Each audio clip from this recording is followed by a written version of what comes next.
IPAC means the International Union of Pure and Applied Chemistry, and it is the World Authority on Chemical Nomenclature and Terminology.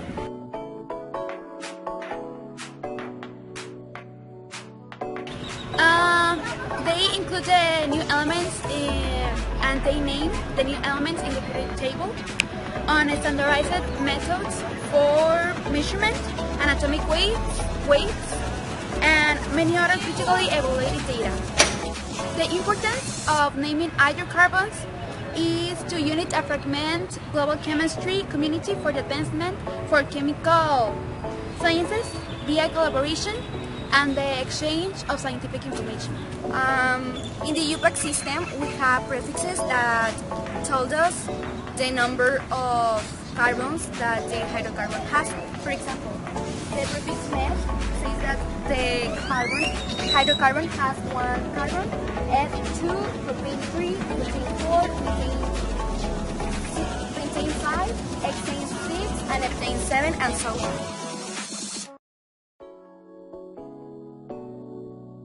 Hydrocarbons are organic compounds that are composed by only carbons and hydrogens, and it can be classified into alkanes, alkenes, alkynes, and aromatics. Alkenes just have one single bond, alkenes double bond, alkynes triple bond. Aromatics are hydrogens with sigma bonds that are forming rings.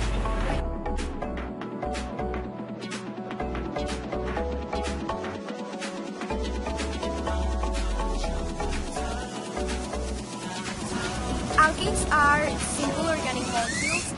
They have single bonds in each atom, so each carbon atom has the maximum number of hydrogen, and it is said to be saturated. A branch chain alkane is made of two parts, the branch name and the stem name. For the branch name, we use the suffix, and the stem name, we use the prefix. The first thing we have to do is to find the longest carbon atom chain in the alkane, and the next thing is to number the carbons until the carbon has the lowest number. And the next thing we need to do is to find the branch, and then we have to name the branch using the suffixes. We separate the number of the stem carbon atom from the name of the branch with a hyphen. Okay, now I will show you an example. At first we will think that this is a 5-carbon chain attached to a 6-carbon chain, but if we look closely we will realize that it actually has 8 carbons. So it is an oct. We use the prefix oct. And since it is an alkane, then we write octane. So now we have to number the carbons. If we start from here, this carbon will be number 5. But if we start from here, it will be number 4. So lowest number gains, so we are going to start to number from here. This is the branch, and it has 2 carbons. So we have to use the prefix ethyl, the prefix F. And since it is a branch, we use the suffix YL, so it is ethyl, like in here. It is attached in the carbon number 4, so we write the 4 and then a hyphen. And that's how we name it.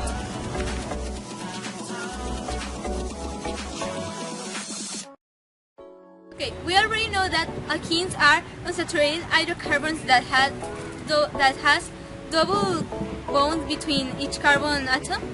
And also, the general formula is CnH2n, where n is the number of atoms that the carbon molecule have.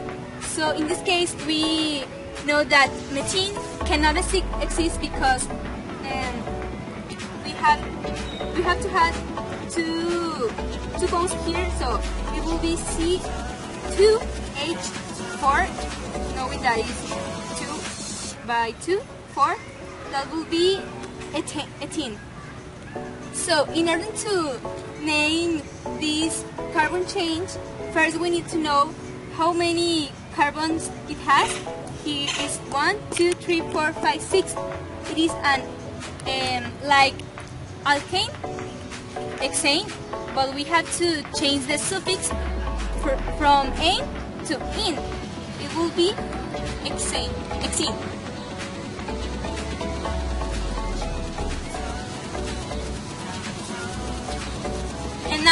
we have to identify where is the double bond. With it needs to give us the lowest number. We can start from right to left or left to right. It depends. For example, in this case, we are going to start from right to left in order to have only two second carbon.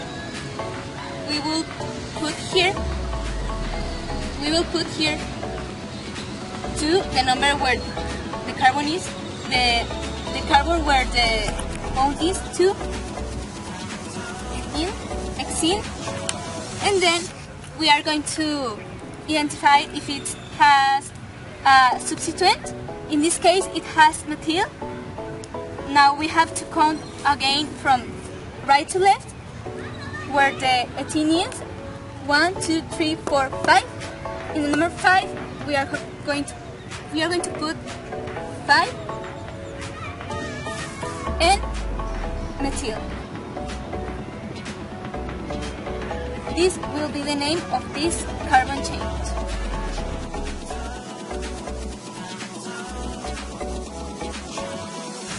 Well, now the substances containing a triple bond are called alkenyl, and a molecule that contains both double and triple bond is called alkene. Well, there are some rules for naming alkanes. The first rule is to find the longest carbon chain, include both carbons of the triple bond. The second rule is to number the longest carbon chain, starting at the end closest to the triple bond. The third rule is, after numbering the longest carbon chain with the lowest number, you have to assign to the alkane. You have to label each of the substances at its corresponding carbon. Okay, here we have an example of an alkene. This alkene is called 5-ethyl, 2-methyl, and 3-ethene.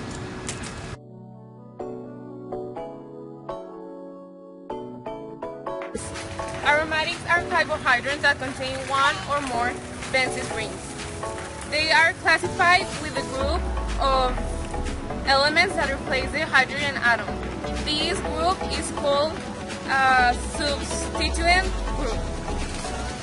When it's substituted by chlorine, the prefix that it will start is chloro. Then bromo, ido, NO2 is nitro, and if it's one of these, is ethylene. We have this example that is a benzene ring and it has chlorine. The way we classify it is as chlorobenzene because it's the element that goes with the benzene ring. Hydrocarbons are very important and we use them in our everyday life. Making this activity helped me understand better about the concepts related to hydrocarbons and how to apply the UPAC names. I like this activity and this topic a lot because we can learn a lot from chemistry, and if in the future we're going to study chemistry, it is too important for us and also for our general culture and to understand a little bit more what is chemistry in a general way. Okay, thanks to this activity I could understand better and classify the different types of hydrocarbons that exist and where can I find them.